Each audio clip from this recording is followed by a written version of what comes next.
तत्पश्चात है संत साहित्य में योग, कबीर, तुलसी, सूरदास। पुनः फिर विवेकानंद, श्री अरविंद, महर्षि रमन, दयानंद सरस्वती, लाहिड़ी मास्टर, तीक्ष्ण आचार्य, स्वामी शिवानंद, स्वामी राम, महर्षि महेश योगी और पंडित श्री राम शर्मा, इनका जीवन परिचय। और सबसे अंतिम यूनिट इसमें है ज्ञान योग, हठ योग, कर्म योग, राज योग, भक्ति योग, मंत्र योग का परिचय, जैन तथा बौद्ध मत में योग। इस प्रकार ये फंडामेंटल्स ऑफ योग, योग के आधारभूत तत्व की प्रथम यूनिट है।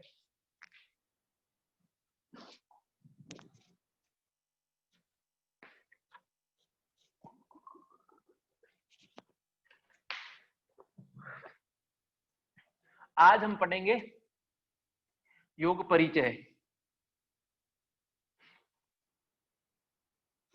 सबसे पहले योग का इतिहास, विकास और अर्थ, तीन चीज, ठीक है।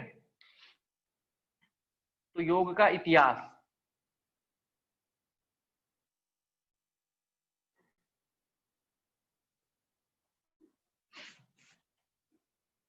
जितने पुराने वेद हैं उतना ही पुराना योग है, उतना ही पुराना योग है, ठीक है। क्योंकि वेद में उपासना के माध्यम से, ज्ञान के माध्यम से और कर्म के माध्यम से ब्रह्म ज्ञान प्राप्ति का वर्णन है। तो ये ब्रह्म ज्ञान प्राप्ति का जो वर्णन है यही योग है। मुक्ति जो केवल्य है वो ब्रह्म ज्ञान है, ब्रह्मलोक में जाने को, जहां व्यक्ति पुनः जन्म मरण के चक्कर में ना फंसे। तो जितना वेद पुराने हैं उतना उतना योग पुराना है। फिर वेदों में कई जगह योग का वर्णन भी आया है, ठीक है। अथर्ववेद में 9 द्वार वाली पूरी आई है, यजुर्वेद के अंदर हृदय की नाड़ियां, प्राण, ठीक है, मन को युक्त करने का। ऋग्वेद में वाजे वाजे हवामय, थोड़ा बहुत प्राणायाम का वर्णन, ठीक है। इस प्रकार फिर अथर्ववेद में तो प्रश्नोपनिषद में ही है, फिर कठोपनिषद में पुनः यजुर्वेद का भाग है, तो कठोपनिषद में, छांदोग्य उपनिषद सामवेद का भाग है, उसमें प्राणायाम का थोड़ा वर्णन है, नहीं सॉरी बृहदारण्यक में, तो ये इसमें, तो ये इस प्रकार वेद सिंपल सिंपल रूपों में वर्णन आया है। बहुत विशुद्ध योग का वर्णन सीधा सीधा वेदों में नहीं मिलता है, लेकिन ब्रह्म, विशेषकर उपासना, ज्ञान और कर्म योग, ये तीनों वेदों में निश्चित रूप से मिलते हैं, ठीक है।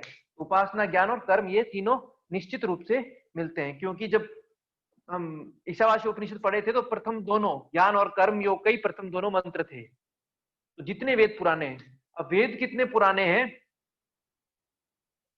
जो असत्य कथन है वो तो मैक्स मुलर 1000 से 1500 वर्ष मानता है ईसा पूर्व, 1500 ईसा पूर्व, जबकि सत्य ये है कि पता ही नहीं है वेद कितने पुराने। तत्पश्चात फिर भी कम से कम मिनिमम 1500 से लेके 10,000 ईसा पूर्व वेदों का काल है, ठीक है।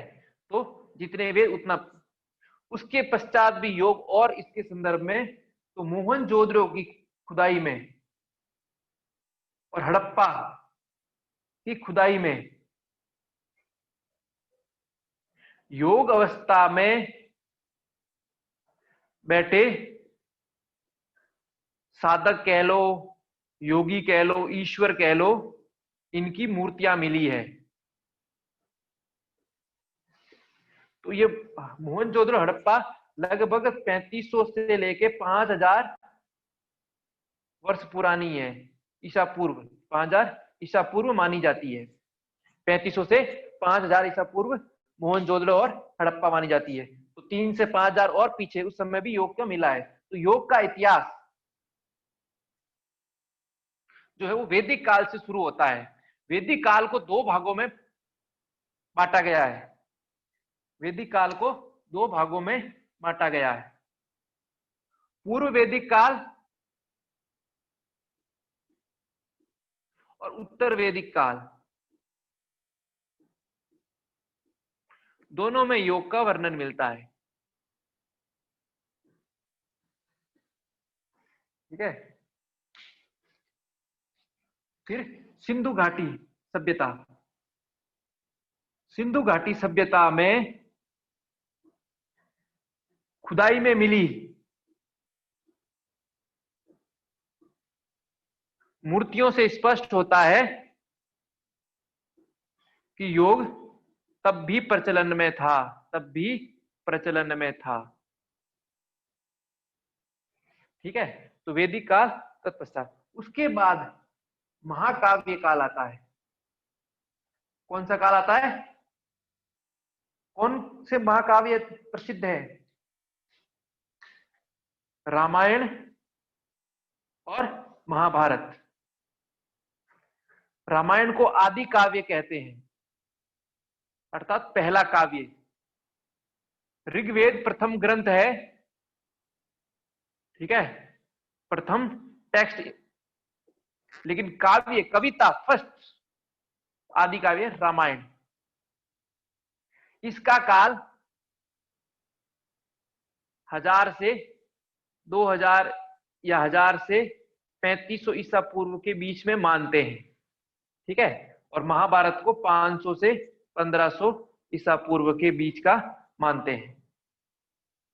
तो महाकाव्य काल, ये दो महाकाव्य रामायण और महाभारत, इस काल में योग। तो रामायण में अनेकों अनेक ऋषि हुए मिलते हैं और भगवान राम भी उपासना करते हैं। तो ये मंत्र योग, उपासना का मंत्र योग। तो ये योग का वर्णन फिर भक्ति योग में मां शबरी, हनुमान, ठीक है, इस प्रकार विशुद्ध ज्ञान योग, भक्ति योग और अन्य तप के माध्यम से योग का वर्णन रामायण में मिलता है। महाभारत तो विशुद्ध गीता पूरा का पूरा योग का ग्रंथ है। ठीक है, इसके अलावा शांति पर्व में सारे अष्टांग योग का वर्णन है, अष्टांग योग का वर्णन है। तो पूरा का पूरा महाभारत में योग का पूर्ण रूपेण बहु अतिशय वर्णन है योग का। ये महाकाव्य काल है। तत्पश्चात सूत्र काल और स्मृति काल माने जाते हैं। सत्य तो यह है कि सूत्र काल महाकाव्य से पहले है। ठीक है, सूत्र काल महाकाव्य काल से पहले है। स्मृति में भी कुछ स्मृतियां महाभारत से पहले की है, महाभारत से पहले की है, लेकिन फिर भी सूत्र काल में मान लेते हैं। तो सूत्र में 6 दर्शन आते हैं। क्या आते हैं? 6 दर्शन। सबसे पुराना सांख्य दर्शन है, तत्पश्चात योग है क्योंकि जोड़े में है, उसके बाद वैशेषिक है, फिर न्याय है, न्याय वैशेषिक जोड़े में है, तत्पश्चात पूर्व मीमांसा जिसको मीमांसा दर्शन कहते हैं, और तत्पश्चात ब्रह्म सूत्र जिसको उत्तर मीमांसा कहते हैं। ठीक है, ये 6 दर्शन है, ये सूत्र काल है। तो सांख्य भी योग का ग्रंथ है, सांख्य योग का, ज्ञान योग का ग्रंथ है, योग विशुद्ध योग का ग्रंथ है। ये तो पूरा का पूरा योग। महर्षि पतंजलि ने ही योग की विधिवत व्याख्या की है, और इस विधिवत व्याख्या ये लगभग महाभारत से पहले की व्याख्या है, क्योंकि महाभारत में श्री कृष्ण बार बार योग की ओर कहते हैं। तो उस योग को अच्छी तरह से परखा हुआ, ढंग से लिखा हुआ जो वर्णन है, तो महर्षि पतंजलि ने महाभारत से पहले कर दिया था। तभी वो कपिल मुनि को कहते हैं। ठीक है, कपिल मुनि का वर्णन, सिद्धों में मैं कपिल हूं, और 2 मार्ग बताते हैं, सांख्य और दूसरा वाला योग का मार्ग। इस प्रकार इस सूत्र में सांख्य भी योग का है, ज्ञान योग का, और योग तो विशुद्ध योग का ही है। वैशेषिक में भी योग का वर्णन मिलता है, योग की परिभाषा मिलती है। न्याय में भी मुक्ति और मोक्ष की बात मिलती है। पूर्व मीमांसा जिसको मीमांसा दर्शन कहते हैं, उसमें कर्म योग का अच्छा से वर्णन मिलता है, कर्म के प्रकार आदि इसमें भी, और मोक्ष मुक्ति का वर्णन उसमें भी है। तत्पश्चात ब्रह्म सूत्र वेदांत, ये पूर्णतः ज्ञान योग का आ जाता है। इसमें इस योग से थोड़ा भिन्न, लेकिन मुक्ति का वही। तो 6 दर्शन विशेषता योग ही है, अर्थात मुक्ति और मोक्ष केवल्य के लिए ही है। ठीक है, तत्पश्चात स्मृति काल। स्मृतियां 20 मानी जाती। कितनी? 20। स्मृतियों की संख्या 20 है। उसमें सबसे महत्वपूर्ण स्मृति मनु स्मृति है, और उसके बाद याज्ञवल्क्य की स्मृति है। इन दोनों स्मृतियों में योग का वर्णन मिलता है।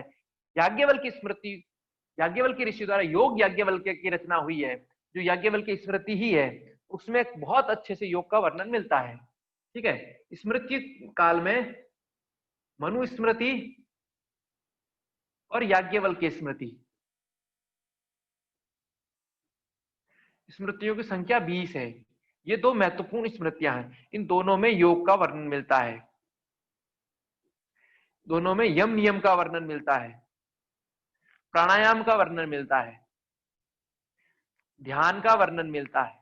इतना सब वर्णन इन स्मृतियों में मिलता है। स्मृति काल के पश्चात जो समय आता है, आधुनिक काल में ईसा के पश्चात का समय, अर्थात लगभग सूत्र काल, इस काल के बाद आदि गुरु शंकराचार्य का जो समय है, आदि गुरु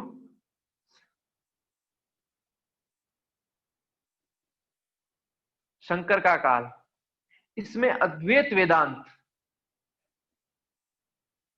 मूलतः वेदांत का प्रक्षेप होता है।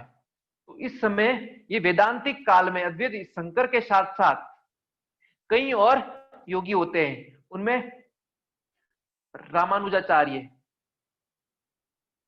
ये भक्ति योग, ठीक है, अद्वैत, शुद्धाद्वैत, विशिष्टाद्वैत, द्वैतवाद, ये सबका वर्णन होता है। तो आदि गुरु शंकराचार्य, रामानुजाचार्य, निम्बकाचार्य, वल्लभाचार्य। तो ज्ञान योग, विशुद्ध वेदांत का ज्ञान धीरे धीरे भक्ति काल में आ जाता है। किसमें आ जाता है? भक्ति में आ जाता है। आदि गुरु शंकराचार्य जिस ज्ञान योग का करते हैं, उस समय शंकर की परिपाटी में 4 शंकराचार्य, कुमारिल भट्ट, वाचस्पति मिश्र, जिन्होंने कई योग ग्रंथों पर सभ्य टीकाएं लिखी, विद्यारण्य महाराज, ये सब हुए। ये चलता है, इसी के सिमिलर एक और दूसरी योग, हठ योग का विकास होता है। ठीक है, एक और भक्ति योग विकसित हो रही है और दूसरी ओर हठ योग विकसित होता है।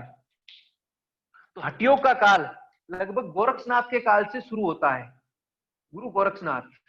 ठीक है, गुरु गोरक्षनाथ का सही कालक्रम किसी को कालखंड पता नहीं है, लेकिन संत ज्ञानेश्वर महाराष्ट्र के संत हैं, जो प्रसिद्ध योगी हुए हैं और गीता पे उन्होंने ज्ञानेश्वरी टीका लिखी। इनका समय 12वीं सदी है और इनके भाई निवृत्तिनाथ इनके गुरु होते हैं ज्ञानेश्वर के, और ये निवृत्तिनाथ नाथ संप्रदाय के होते हैं। तो ये गोरक्षनाथ का वर्णन करते हैं। तो निश्चित रूप से लगभग ऐसा कहते हैं 1000वीं सदी से पहले पहले के गोरक्षनाथ का कालखंड माना जाता है। तत्पश्चात तो 13वीं सदी में भरतहरि, राजा भोज, इन सब का भी वर्णन आ जाता है 15वीं-16वीं में। गोरक्षनाथ की तो हठ योग का काल लगभग 1000वीं ईस्वी के लगभग प्रारंभ हो जाता है। उसी में 13वीं सदी में हठ प्रदीपिका और ये 14-15 इस तरह हठ योग के ग्रंथों का प्रणयन होता है। तो एक तरफ हठ योग चलता है, उसमें भरतहरि, ठीक है, नौनाथ आदि ये आते, एक तरफ ये चल रहा है। दूसरी तरफ भक्ति योग का मार्ग, तो वो मार्ग फिर भारत के अलग अलग भागों में चलता है। दक्षिण में आलवार संत, नयनार संत, कर्नाटक में बसवेश्वर, ठीक है, और आंध्रा में भद्राचलम रामदास। उत्तर की ओर आए तो कबीर, सूरदास, तुलसीदास, संत रामानंद स्वामी।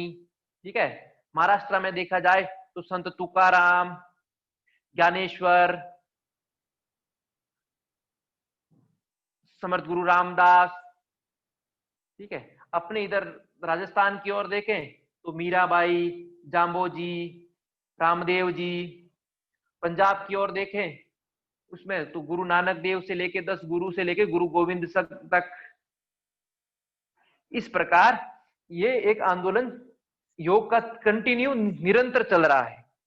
ठीक है, इन दो के बीच में 2 और योग की परंपराएं चलती है, एक बौद्ध और एक जैन। ये कालखंड ईसा पूर्वी 500 से लेके निरंतर वर्तमान तक भी चल रहा है। गौतम बुद्ध द्वारा, बुद्ध का और महावीर स्वामी की प्रक्रिया जो परंपरा है वो जैन योग है। तो इस प्रकार ये हठ योग का निरंतर क्रमिक विकास होता गया। इतिहास वेदों से उपनिषद आदि, सिंधु घाटी सभ्यता, सिंधु घाटी सभ्यता से महाकाव्य काल, महाकाव्य से सूत्र और स्मृति काल, स्मृति काल के बाद जो प्री आधुनिक है उसमें आदि गुरु शंकरा के उसमें ज्ञान योग वाला, वेदांत वाला, और उसके बाद एक तरफ हठ योग की परंपरा चल रही है, दूसरी तरफ भक्ति योग की परंपरा। हठ योग भी लगभग पूरे भारत में और भक्ति योग भी लगभग भारत के हर भाग में अलग अलग संत महापुरुष योगी जन्म ले रहे हैं, वो चल रहा है, ये प्रक्रम चल रहा है। ठीक है, और इन प्रक्रम के साथ साथ बौद्ध और जैन का भी चल रहा है। ये सब लगभग 1800 ईस्वी तक का या 1700 ईस्वी तक का समझ लो, ये पूरा का 1700 से 18वीं ईस्वी तक। 18वीं ईस्वी के बाद मूलतः पुनः हठ योग एक नई विधि से लेके आता है। 18वीं ईस्वी के तक जितना हठ योग था नाथ संप्रदाय के अंतर्गत ही था। नाथ लोग जो भी हठ ये थे अपने, वही लोग करते थे। तो भक्ति योग तो चल रही थी कंटिन्यू।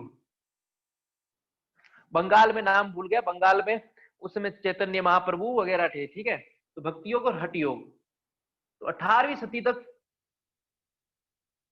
योग परंपरा चल तो रही थी। ठीक है, उसमें भक्ति योग अधिक तीव्र था, हठ योग कम था। हठ योग अपनी गुफाओं में, मठों में, आश्रमों में, ठीक है, लोग करते थे। लेकिन जो ही 19वीं सदी आई, 19वीं सदी में ये हठ योग पुनः खड़ा हुआ। इसको खड़ा करने का जो श्रेय जाता है वो टी कृष्णाचार्य को जाता है। टी कृष्णाचार्य इसलिए आधुनिक हठ योग के जनक कहे जाते हैं, आधुनिक हठ योग के पिता कहे जाते हैं। क्यों? इन्होंने हठ योग की, इसमें चिकित्सकीय पद्धति, चिकित्सकीय प्रयोग के रूप में, आसनों का प्रदर्शन के रूप में ये जो भी विख्यात, विश्वविख्यात किया, वो सारा का सारा श्रेय टी कृष्णाचार्य को है कि 19वीं सदी में उन्होंने शुरू किया। ठीक है, तिब्बत गए, गुरु ने बुलाया, वहां आसनों के अभ्यास सीखे, किस तरह प्रयोग करना, फिर आके शुरू किया। मैसूर में आके खोला। जब तक भारत स्वतंत्र नहीं हुआ तब तक मैसूर में थे। तत्पश्चात स्वतंत्रता के पश्चात सरकार ने दिया तो वो मद्रास चले गए और मद्रास में आश्रम बनाया। और उनके बाद उनके शिष्यों ने, जिसमें अयंगर साहब, पट्टाभी जोयस आदि इनके शिष्य थे, उनकी वजह से ये परंपरा धीरे धीरे अभी विश्वविख्यात बन चुकी है। और कहां पर आ गया? 21 जून 2015 पर पहुंच गया ये हठ योग की परंपरा, विश्व योग दिवस के रूप में, विश्व योग दिवस के रूप में। ठीक है, तो इस प्रकार ये हठ योग कहां शुरू थी? वेदों में उपासना, ज्ञान, कर्म योग के रूप में थी, धीरे धीरे भक्ति योग के रूप में आई। ठीक है, फिर महर्षि पतंजलि ने इसके अनेकों प्रकार विकसित किए, क्रिया योग भी विकसित किया, अष्टांग योग भी विकसित किया। ठीक है, संप्रज्ञात असंप्रज्ञात योग विकसित किया। सांख्य में सांख्य योग था, गीता में ज्ञान, भक्ति, कर्म तीनों का वर्णन। तत्पश्चात धीरे धीरे हठ योग नया एक प्रक्रम 1000वीं ईस्वी के लगभग आया और आज सारा का सारा जगत इस हठ योग की अभ्यास कर रहा है, इसी में है। ठीक है, इस प्रकार ये योग का उद्भव से लेके विकास और इतिहास हम पढ़ते हैं, हमने जाना है। ठीक है, तो 21 जून 2015 में योग दिवस के रूप में मनाया जाने लगा है।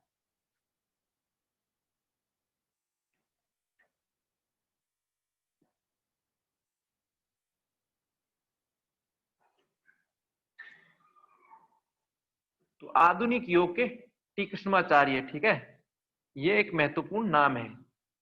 बाकी हठ योग के जो जनक है वैसे तो आदिनाथ माने जाते हैं, लेकिन इसकी परंपरा को विकसित और फैलाने का काम गुरु गोरक्षनाथ का है, गुरु गोरक्षनाथ का है। ठीक है, इसी प्रकार भक्ति योग परंपरा फैलाने का श्रेय संत रामानुजाचार्य को है और ज्ञान योग की, वेदांत की परंपरा फैलाने का श्रेय आदि गुरु शंकराचार्य को है। ठीक है, और कर्म मीमांसा वाली जो परंपरा थी, कर्म योग की परंपरा, भक्ति योग की परंपरा और ज्ञान योग की पुरानी परंपरा, वो सारी की सारी का मूल स्रोत केंद्र कौन है? गीता। और लेकिन योग का सर्वोच्च केंद्र पातंजल योग सूत्र, पातंजल योग सूत्र है। बस ये योग का इतिहास, परंपरा, विकास, उद्भव हमने सब पढ़ लिया। ठीक है,